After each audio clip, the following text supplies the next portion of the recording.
Okay, next we're going to talk about cubic footage, and cubic footage is the basic language of the size of the loads that we use here at Majestic.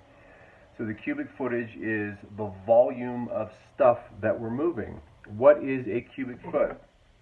I'll use the Altoids box as an example, right? You see here the Altoids box has a width, it has a length, and a height.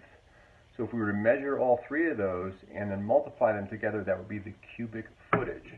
So a box that's 1 foot wide, 1 foot high, and 1 foot deep is going to be 1 cubic foot because it's 1 times 1 times 1. If you see here, this box, we call it a medium, but in actuality it's 3 cubic feet.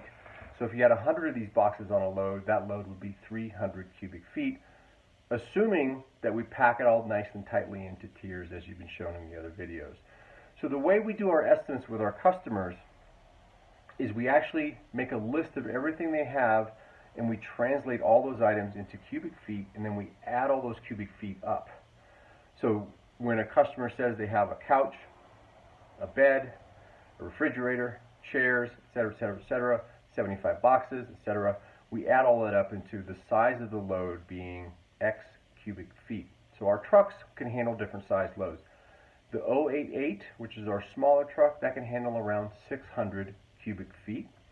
The 479, which is one of our larger trucks, the 26 footers, can handle 2,000 cubic feet, and our tractor trailer with the 53 foot trailer can actually handle 4,000 cubic feet. So when we look at the cubic feet of a load, we then plan for the truck and the size that we're going to send. So let's talk about different items and their cubic footage by talking about the office couch.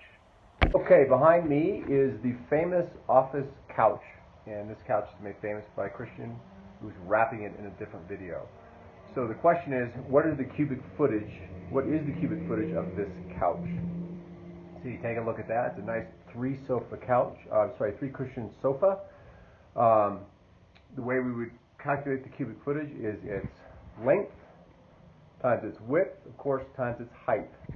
So the couch is 7 feet long, it's 3 feet deep, and 3 feet high. So 7 times 9 is 63. Is that right, Karen? 7 times 9, 63. So it's 63 cubic feet. That's the size of that couch. So if you think about that, if you get a couple of couches, you're at about 120 cubic feet. Now, of course, the couch isn't fully, this part right here, the couch isn't fully filled in, but when we do estimates, we calculate it by its complete volume. In other words, we count that as completely filled in because we don't know whether we can put boxes in there or not. So we try to be more conservative when we do the estimates. So that's a 63 cubic foot couch. When we do our estimates, we have software that actually has in there the size of the couch, and that's been reviewed by our movers. So we make sure we try to put the right sized items in there to make sure that we have the right total load amount. That's how we calculate the cubic feet of a box, and that's how we calculate the cubic feet of a couch.